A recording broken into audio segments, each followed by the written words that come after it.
Hi, this is Doug Vogt from the Diehold Foundation. This is the video 1G, which is the last in the series of the hard sciences, where I apply the theory of multidimensional reality to some of the hard subjects in science to show that it's a real science theory, a philosophy of how the universe really works. So I'm hopefully this thing's only going to run 30 minutes like the other ones. It might run 45. So let's start in. This one's going to cover where quasars get their energy, what is in the center of a galaxy, can black holes exist in our reality, the energy source of a star, how string theory relates to the theory of multidimensional reality. I think you'll like that a lot. So we'll start in. This book will cover Chapter 3 in God's Judgement book that I did 10 years ago. It'll also cover stuff that's in the current book, The Theory of Multidimensional Reality. I'm going to do a little review of what the previous videos covered, but I'm going to do it fast. Anyway, what we covered and proved is one, in video 1B about the carrier wave and the clock cycle that runs through time. So the first proof was when I found 6 blank periods in space. 4 of the 6 were 12,068 light years apart. That's the clock cycle. When doing this research, I found another one. This nova happened, they think, 68,000 light years away. Adjusting for the error that's in the formula, it comes out to about 14 cycles, 12,068 years cycles back in time on one of those 12,068 year cycles, which is kind of interesting. It was discovered back in 1987. This is the second one we found of a nova that fell on right one of those clock cycles, the other one being V838 Monocritus. I was happy about this. The other way we found the clock cycle was the solar cycles. This is a sunspot maximum of 11.09 years. 8 of those is called the Gleisberg cycle. And 136 Gleisberg cycles is our magic number, 12,068. By the way, if I have about 5 in total that prove this clock cycle exists, because in the other books, like God's Judgement in Chapter 8, I go through the proof that the polar reversals and ice ages happen also on exactly the same number of years, 12,000, roughly 12,000 year cycles. So you get about 5 different ways to prove this clock cycle exists. Once you prove the clock cycle exists, you have no choice but to realize we're in a synchronous system, in essence, a computer. I call this computer the Diehold, which I've said before in the past. I just want to make sure you remember it. The other one that proves 2 things. One, that we have actually multiple carrier waves that carries information. This is the phantom leaf effect in Kirlian photography. This part of the leaf is physically not there, just like the top part here is, and I had other pictures in one of the other videos. But it proves that you have a carrier wave that handles the matter part of the leaf, or us, and then you have another carrier wave that is the consciousness part of the leaf. So you have 2 distinct carrier waves that creates our world, our matter world that we live in, including ourselves. Another interesting, I wouldn't say it's a proof, but it's like somebody in the physics saying, yeah, I'm probably right, is this is the last paper that Stephen Hawking had written about 2 weeks. It was published 2 weeks after he died. And he basically in the article is saying that the universe is a hologram. But he doesn't go far enough into it, and I'll cover it later, where he takes a hologram and takes, well, okay, where did the hologram come from? He doesn't go that far, and I'll explain why later. But he's basically saying his world, our universe, is a hologram, which really negates the stuff he worked on, black holes and things like that. You can't have a black hole in a hologram. Here's another summary, and I'll just read it off. For those who are reading this from, looking at it on a cell phone, you can't read this. I'm sure they reduce the resolution on the cameras. I mean, the broadcast, you don't see it. I'll read it. What is time? There are 8 dimensions. Each dimension is represented by a carrier wave that carries the information for that dimension. How the atoms come into the 3rd dimension, that's the dimension of inanimate objects like atoms. The dimensions are cumulative, so each successive dimension is exponentially greater than the previous one. I explained that in video, I think 1D. Why the natural log of e to the x appears in our reality. What is gravity? The heat source at the center of the Earth and stars. What causes a star to nova? What is light or photons? The true speed of light. The waveform the information is carried on. What the spectral lines represent. What really are the subatomic particles, in quotes. What is an electron? So I covered all of this in the previous videos. Okay, there was 5 main real problems that physics had by the early 1970s, and I'm going to go through them and answer them. I'll flip on this side. This is a quasar.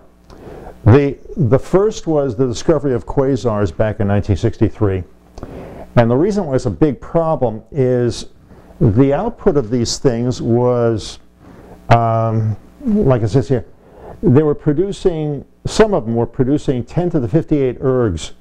That meant like 500 million of our suns per second, consuming them for light. I'll go through it later when I actually cover the quasars and galaxies. But this is a major problem because it means that there wouldn't be any of the lighter elements, certainly the first 4 or 5, to when these things got done burning off and finally then creating a galaxy by producing stars. So it was a major problem. They didn't know how to deal with it really. The second one was neutrinos from the sun. If their model of nuclear fusion was correct, this thing should have been producing 65 billion neutrinos per second passing through every square centimeter of the Earth, at least the part that was facing the sun or in the back of the sun. And they set up an experiment to do it, and I'll go over the results. This is basically 2 formulas, ways to express how they think the sun works. From 2 hydrogens, a hydrogen 2, hydrogen 1 becomes a helium 3, and somehow they combine magically, and you have a hydrogen and a helium 4, and it gives off a neutrino here, a positron there, and a gamma ray here. So this is what they think. This is the theory. Now I've gone through already in the previous, I think, video 1F about that really is, they don't know what a neutrino really is, and I'll cover it a little bit later. The third was black holes. Black hole in 1958, David Finkelstein wrote a paper theorizing about a black hole. And they found a neutron star supposedly in the 1960s, and they started then thinking seriously about black holes. The fourth was continuing the problem of what is mass, and they have the same problem to this day, and that's why they have the CERN. They're trying to find a Higgs boson that explains why all the other subatomic particles have mass. Because right now, when you stand on a scale, they don't know why you weigh anything. So, the fifth is, this is an interesting one. I'll have to explain it a little bit. It's the imbalance of particles and antiparticles. I went through some of this in video 1F. And the problem is this. By their theory, when the Big Bang happened, it was an equal number of particles and antiparticles. And theoretically, when they two come together, they're supposed to annihilate themselves to be nothing. But, so anyway, this is this is a problem they have. And okay, so this is an article. This article came out and reported by Newsweek, but they're reporting an article that was written by CERN October 25th, 2017. Not that long ago. This is May of 2018. And I'll read some of it for those who can't read it on your cell phone. The universe, as we know it, should not exist. Scientists working at CERN, the European Organization for Nuclear Research, have said, and you'll know who it is, after performing the most precise experiments on antiprotons that we have ever been carried out, researchers have discovered a symmetry in nature that they say just shouldn't be possible. I'll just read the highlight part. Particles and antiparticles annihilate one another when they come in contact. If there were exactly equal measures of both, the universe shouldn't exist. At least not in the form that we see it today. So I went to the paper, I went to CERN, I found the paper written by this guy, and I'll read some of the quotes from it. All of our observations find a complete symmetry between matter and antimatter, which is why the universe should not actually exist, said Christian Somora. He's going to be eating his words. First author of the study, and a symmetry must exist here somewhere, but we simply do not understand where the symmetry is. What is the source of the symmetry break? Remember the model I have where you have, well, this is it here. The information comes in our dimension like this, and every time it crosses the x-axis, it creates the matter world we live in. So you have you could conceive it as a positive and negative, or a proton and a neutron. Okay, I'll go through quasars first, because it's tied into black holes and gravity, and so let's go. Quasars emit 1,000 times the energy output of the Milky Way, which is 200 to 400 billion stars, and they recorded about 200,000 quasars are known. And here's two of them. I won't say the name, well, that's PKS 1127, and it's 10 billion light years away. It's pretty bright. Now, when you see this line here, it's usually because they made a composite between a visible light telescope and a radio telescope. And then they color the image they're getting from the radio signal, and they make a composite picture. You'll see a couple like that. Here's another one. This is Quasar C3175, courtesy of NRAO. And you'll see there's jets, and these are basically, the radio telescope picked these two things up. I don't know if it's really matter it's throwing out, or it's just still a young quasar. This is Quasar 3C273 in the Virgo cluster. It was very, very bright, one of the brightest there are. They say it's 4 trillion times that of the sun, or about 100 times that of our Milky Way in its light output.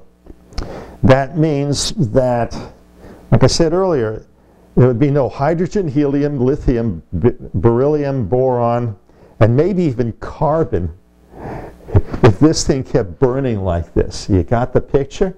So obviously something's really wrong with their theory. They just don't know what. They painted themselves into a corner with this quantum mechanics and subatomic particles. Here again is that image. I think this is actually a light image, but it may be starting to throw off and creating a galaxy. You know, the stars for it. This is a NASA drawing, an artist's conception of a black hole and the beginning of a quasar. And galaxy, you can say the same. Where you have these lobes here from the radio astronomy. Then you have a torus. This is really the matter part. And it's not really dust. It's really, it's really stars. When these things are they estimate these things are between 600 million to, they have one that the redshift is like 29 billion light years away. But they don't think you can get beyond 13.5 billion. But usually when they say that, they're usually wrong. I know Hydra was a quasar, and they measured that thing at 18 billion light years away. So take it whatever you want. When they're that far away, you're not seeing dust, you're seeing stars. And of course they think a black hole in the middle, and I'll explain how that mistake happened.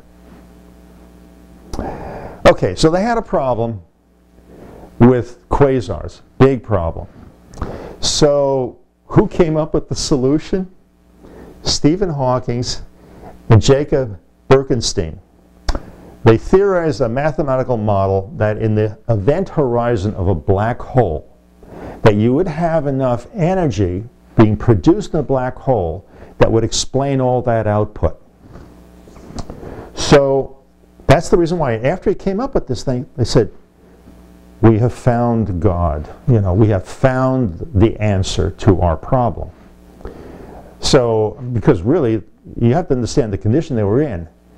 If these quasars were doing that and they couldn't come up with an explanation, the very idea of nuclear fusion and fission of what their explanation is probably wrong, or what the heat source is in the center of a star. They knew it was that bad. Anyway, here he is in college, just got married, obviously, and he already has the disease, Lou Gehrig's disease. And here he is at the end of his life. The only thing that worked on him was his eyeballs. And he did that paper 2 weeks before he died. I don't know the date of this picture, but it was within a few years. He was a lifelong atheist. And I even saw one of his videos that was made about 2 years ago. The English loved him and did the video. And he doubled down on the idea there is no God. And he said that science explains it all. There is no necessity of having a God. We're it. I mean, this is it. He started physics and math on the premise he was going to prove there is no God. So he wanted to double down. You have to ask yourself why he did that, because his last paper on that the universe is a hologram contradicts it all. I'll explain why. A hologram is made with two reference laser beams come together and it creates the hologram. But the beams have the information for the image you're going to look at. Now, it's generated two ways. Either it's reflected off a physical object you've got and you project it someplace else, or it's in a computer as bits of information and it modulates the lasers and then you see the hologram. Now, if you say the universe is a hologram, the other side of it is that the information for the hologram has to come from some kind of synchronous system. You know, essence, the proof of the carrier wave and the proof of the clock cycle, period. We're in a synchronous system, whether anybody likes it or not. But every synchronous system computer, you know what all of them have to have: an operating system. Now you know who God is. I'll continue. This is the spectral lines coming off of one of those quasars. I don't know which one. He says HE 0940-1050. It's funny how they wound up labeling these things. It's just basically filled in. The black lines in the ultraviolet is probably absorption lines from either it passing through space and getting to us. I don't know if Hubble took these pictures or got the information, or was a ground space telescope, but it's just, these are all basically filled. Here's another quasar. Gee, I don't see a black hole in the center of that sucker, do you? Here's another one, optical jet, M87. It's optical, but also a radio telescope, and they map it out like this, and then they give it a color. This is an interesting one, Quasar 30340, Gemini Large. Funny names they give these things. What's interesting is you could faintly see this ring here. Now, either it's starting to produce stars here, and there's something in the center. It looks like it's a toroid. I blew the thing up here, and it began to look like a toroid, but it's certainly no black hole. Here's another one. This is a galaxy, Centaurus A. Now this is interesting, Tisha, how they do these. This is the image from the optical telescope. This is from the radio telescope, and they color the image here. And they colored it purple. And notice it's perpendicular, 90 degrees out of phase from the matter part. This is the galaxy itself, the stars. And then the X-rays shows this beam. It's the only thing that shows this beam coming out of here. This may be why the drawings that the artists show is, they've got these beams coming out from the axial part of whatever the center is. But they composite a picture, and it's quite nice. But the galaxy is being created across here, and this is basically the information. You could look at these lobes as the second dimension, the transmission dimension. Here's a blow-up of the center, what they gave me, and I can't see any black hole in this thing, but it's kind of blurry anyway. Galaxy 3C348, very bright here. I don't know if this is stars or the composite of a radio telescope or the X-ray telescope. Center and blowing stuff on both sides. This is a blow up of the center. Doesn't look like a black hole here, but it does look like a torus here, toroid in here, and things coming out on both sides. NGC 1614, a young galaxy. Again, it's starting to spiral. Then the center is rotating, and it's rotating counterclockwise. And here's a blow up of the center. Again, I don't see a black hole in this sucker. I mean, yeah, you have to appreciate what they taught us originally about black holes is a large star, very large star, would burn up all its fuel, and it would collapse down to something the size of a basketball or grapefruit. I've heard all different theories. And the atoms are so densely packed that it's no way that light or anything would escape it. Einstein said he didn't think he could ever get the atoms packed together that tightly. And of course, he's probably right. And but they still accepted this because they didn't know how to explain the quasar output. So they really had no place else to go. And remember, what Hawking did was nothing more than a mathematical, magical thinking, a hypothesis. But you can't have it in a hologram. I mean, you think a computer is going to generate a reality, which I'm saying this is what it is. I don't think it has the capability of putting an infinite amount of information in a point in time and space. Now, eventually, he did modify his ideas about black holes over 5 or more, 10 years. And he said eventually the black hole would lose energy and shrink down and eventually disappear. It's kind of a nice way of saying maybe that wasn't such a hot idea I had last time, but this is my way of getting out of it. Here's another one. I just like the name, the Sombrero Galaxy. I love it. A visible telescope, infrared telescope, and they combine the two, and this is not gas. This is actually stars. And for all I know, these may be stars in here too. We don't know. But it's a good possibility. Here's another one that was no name I had on it, but a brand new, a fairly new, from quasar stage, is starting to produce this galaxy over here. And there's the last one in the galaxy side. This is Galaxy NGC 4261, and its radio telescope produced these things here. The center they blew up, and this is what it looks like, a round ring and something glowing in the center. They also had a blow up of it, kind of grainy. There's the center of this thing, and it looks like a toroid in the middle. Now, there's no black hole in this thing, and there's no black hole in any of this stuff. What I think is going on really is, the reason why I didn't include the center of a galaxy or a quasar as a separate dimension. I think this Diehold literally opens up a portal in creation. It may even be the shape of our famous little toroid here. And it stabilizes it, and from the center of this thing, in two different directions, we know from two different directions from how the galaxies look, that it pours out stars. And That's what it's doing. Now there's a reason why, and I actually explained it in the video on the Hebrew alphabet towards its conclusion, so you understand why the universe was created. It really belongs there. So that's what I think is really happening in the center. It's not a black hole.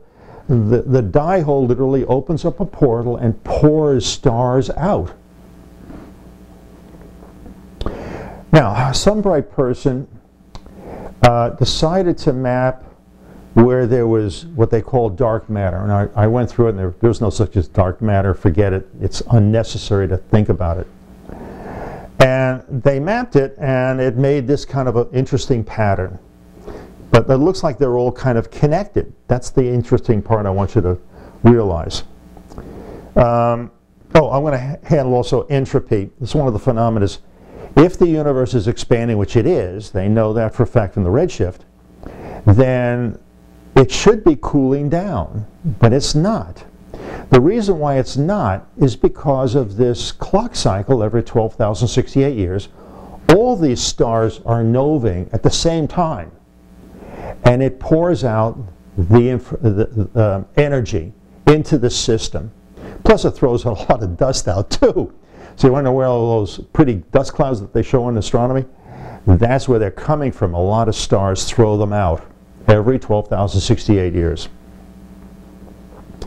Okay, somebody, I think it was NASA, did this. What they did was they checked the alignments of the galaxy, of these galaxies in this pattern from that previous picture. They wanted to see if there was aligned at all. And lo and behold, much to their shock or surprise, these little things here look like little saucers. They're aligned in the paths of these things, of how they're connected. The other things here is stars. They're lined up. See that? Now, trying to make a point here, you'll see it in a second. Another seemingly unrelated subject that shows the reflexiveness in the universe. This is a drawing of human brain's neurons and its connectors. And what do the neurons in your brain do?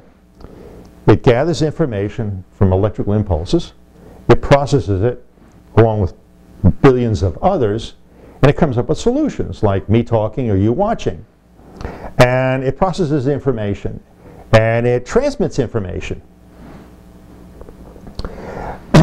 Here are actually pictures, courtesy of the University of Pennsylvania, of actually brain cells. So you know really what they look like. I don't like artists' drawings. It doesn't really do it justice. And this is a close-up of one of the cells. And the connectors are probably the most important part I'm really saying here. This is from University of Pennsylvania, is their diagram of human motor neurons in your brain. And you'll see there's nodes here and the connectors. Now we'll put them side to side, side by side. Here's our brain cells. Here's the universe. See some similarity? You know why they're similar?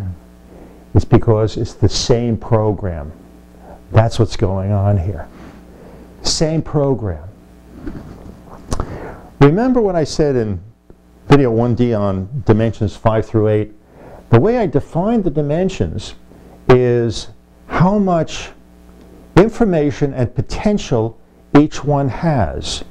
So we're fourth dimensional beings. The next one would be fifth, like a Geller. 6 would be an entity that has no body, it doesn't need one. It's all basically a program in the Diehold, but it uses other things. It could probably create some matter too, or move it around. The 7th is a planet. Well, it exists in time and space, has a lot of energy, and it gives off a lot of radio noise, and we know it's existing. And exists for a long time. And then we have a star, which is the 8th dimension, which, again, follow through, it's all a matter of information, and it's exponentially greater than the previous. So a star has access to a lot of information. and most likely is communicating with all of them. American Indians and some other ancient cultures always thought that planets and stars were entities. They're probably right. By my definition, it is an existence, and I divide, as I said, I divide dimensions much differently than Einstein did or anybody else does. There's potential and information, and controlling it and accessing it and communicating with it. The stars are the ultimate, but they've made a network. I think they're all communicating. I don't think they can perceive us, though. I think we live such a short period of time, I don't think they can perceive the very short segments of time, only the larger ones. Okay, now the part of neutrinos. And is that what the heat source is in the center of the Earth, sun rather?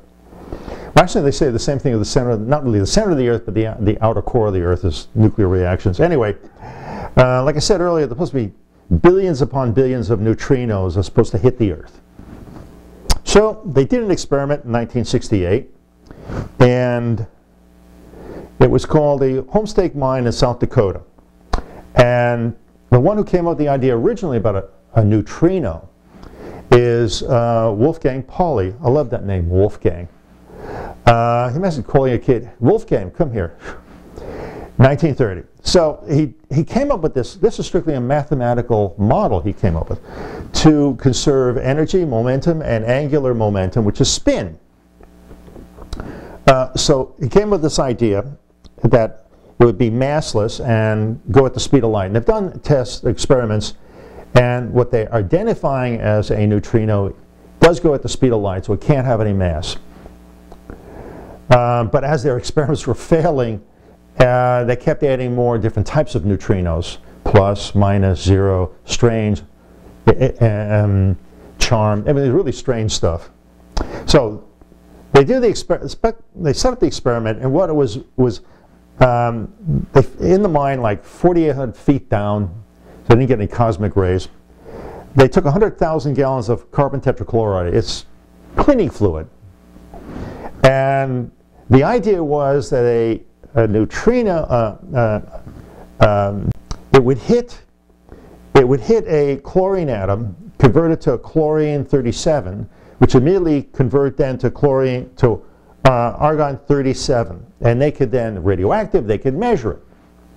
So the one cycle, these are what they thought they would get, either 35 per. Not really per day. I think it was over a 6-day period they took the measurements, but maybe they never said if this was going to be a daily number or a weekly number. 35, another, the PP chain. PP means proton to proton. Standard was 6. PP chain, indirect, 3. It would hit another atom, and that atom would hit something in their tank. General ideas of solar interior. That means everybody's ideas. Give us a suggestion. 1 to 3, and then finally the absolute minimum is 0.3. Okay, so they didn't get any, or very, very few, way below what they thought. It was like I've read most of the articles, the journal articles on it, and some places they say none, others they say, well, it's 1/3, sometimes 1/2. But after this is 67, 68, they did a whole bunch. I have some of the journal articles here. You know, I have a lot, I have over 1,000 some of my journal articles in books that I've saved. One that explains it really good. Neutrinos from the Sun. Scientific America, July of 1967. You read that, it's a good summary and stuff like that. That's where I got this thing from. Another one, terrestrial heat flow, neutrino problem, and the possible energy source in the core of the sun. That was Nature, December 1972. Here's one, Science magazine, November 14th, 1975. Solar neutrino and variations in the solar luminosity. Trying to figure out, okay, why do we have this big discrepancy? You know, they knew that if there's no neutrinos, I got news here. You could take nuclear physics or quantum mechanics and you have to rewrite it. Observation of solar pulsations, January of 1976, Nature, volume 259 if you want to read it. Again, same thing, really worried about, they thought maybe solar pulsations and stuff like that may be affecting the neutrino production. Here, January 1976 from, oh, this is science, I already know. Solar neutrinos, a scientific puzzle. Again, didn't get enough, sometimes none. Final one, when I pull up here, September 1976, this is science again. Solar neutrinos, proposal for a new test. Well, the reason I read this stuff was that they did new tests. They did 1, 2, 3, 4, 5, well, 5, 6, 7, 8, 9, 10, 11, 12, 13, 14, at least 14. There's more later, but 14 of them. I'll explain some of these codes. S is solar neutrinos. LS is low energy solar neutrinos. That's when they start changing the model to make it fit something. LSN, low energy supernova neutrinos, and SN is supernova neutrinos. This is from outer space. The only one that had somewhat success is the experiment they did in Japan. It was over a long period of time they did this, and there was a supernova, and they detected 11 what they think are neutrinos about 2 hours before the light of the nova reached the Earth. So that's how they knew these neutrinos are really at the speed of light.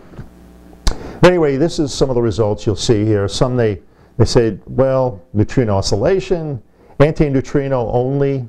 I mean, they started coming up with so many different variations of a neutrino to get out from under this problem they have. They knew the very subject of quantum mechanics was at issue here. If the sun didn't produce the neutrinos they thought, that means their whole model of what the heat source of the center of the sun is wrong. Well, they probably got some of these neutrinos right from the corona, which you could do.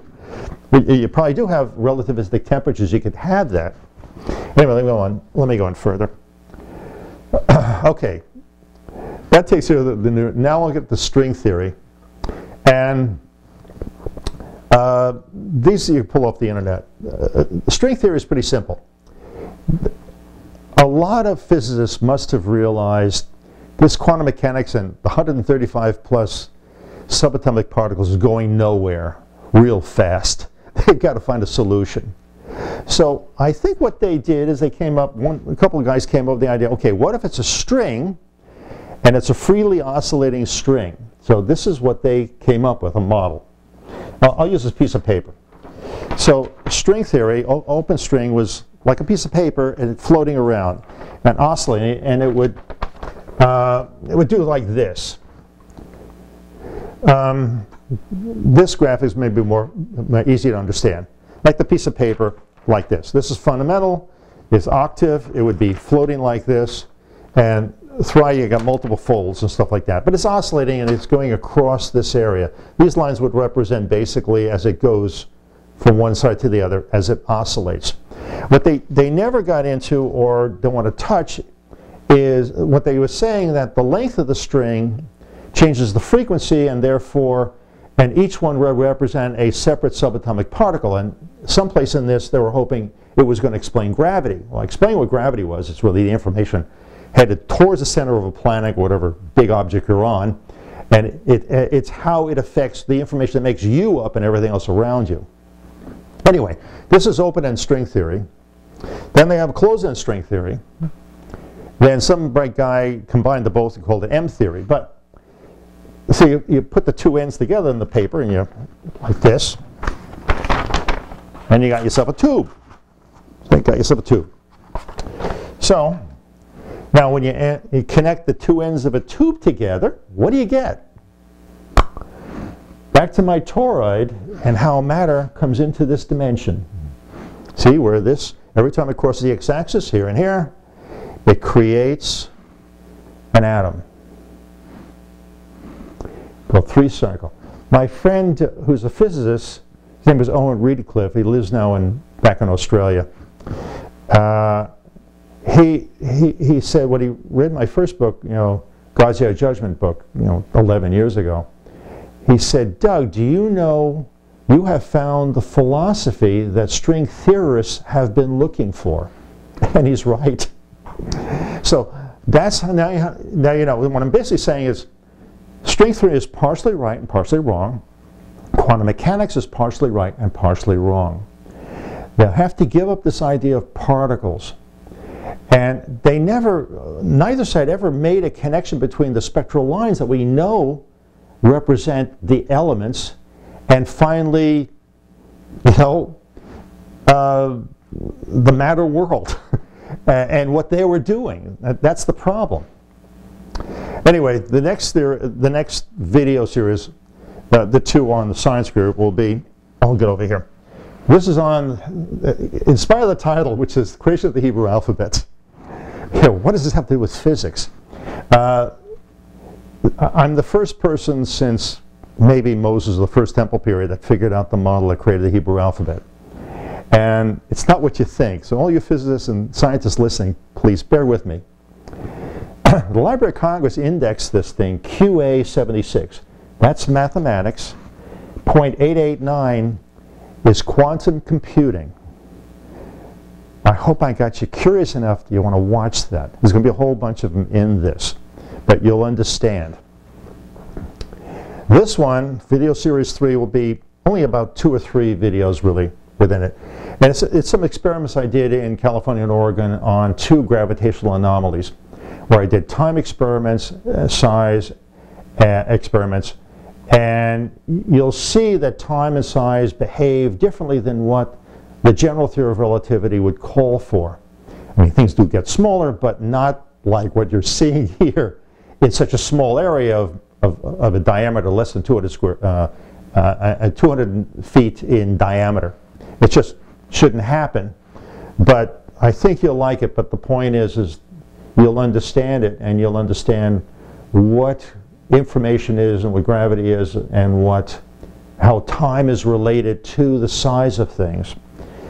And that's it. I hope you enjoyed it. Diehold Foundation is a 501c3 science foundation. We can use the contributions to continue the research. I thank you very much for listening.